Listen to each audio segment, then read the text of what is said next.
The weakest of homes is the home of the spider, if only they knew. And it's not just because of the web, but also for what happens inside it too. The most fragile of homes, home to the most ferocious of family feuds, a husband and wife relationship that is solely based on being used for consummation. See, as soon as they finish mating, the wife would then consume the body of her own husband. It's disgusting, and so can the children be too. See, as soon as they mature, they would chew upon their own mother as a source of food. It's sinister, it's crude, I don't want to imagine it, but it's true. And such the examples that are used, not because God can be cruel, but for God to prove that the weakest of homes are those in which the inhabitants are abused.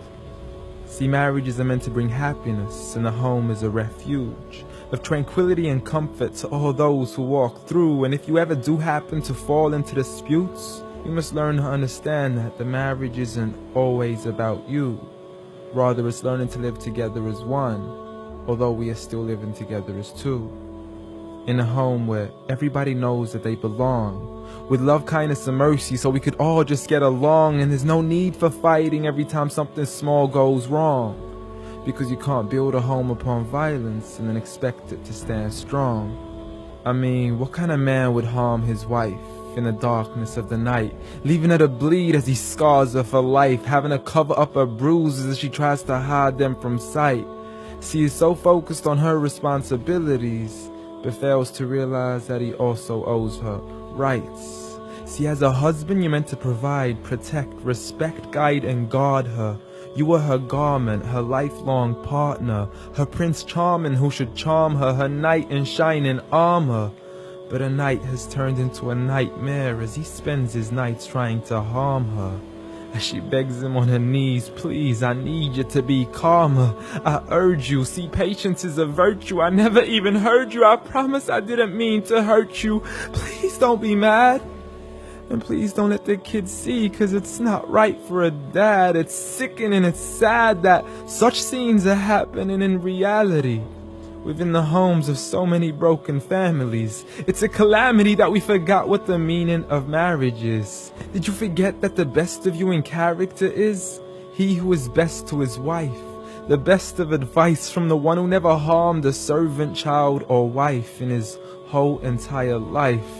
Muhammad sallallahu alayhi wasallam. He was the best of examples in how to treat a woman right.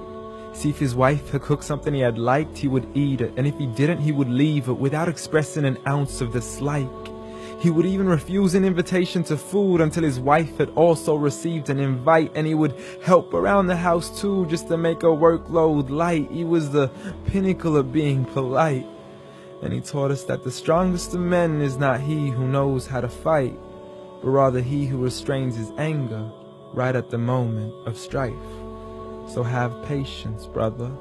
I mean, you wouldn't allow it for your own mother, daughter, or sister. You wouldn't bear to watch another man punch and kick her, so the next time you even think to cause her trauma and hit her, you need to understand that she too is another man's mother, daughter, or sister. So dear sister, no human being deserves to live a life of violence alone. So if he doesn't treat you with kindness, don't live in silence trying to fight this on your own. Rather seek help from God first, and don't be afraid to then pick up the phone and let your people know that you are no longer willing to live in the weakest of homes. Violence against women? Islam says no.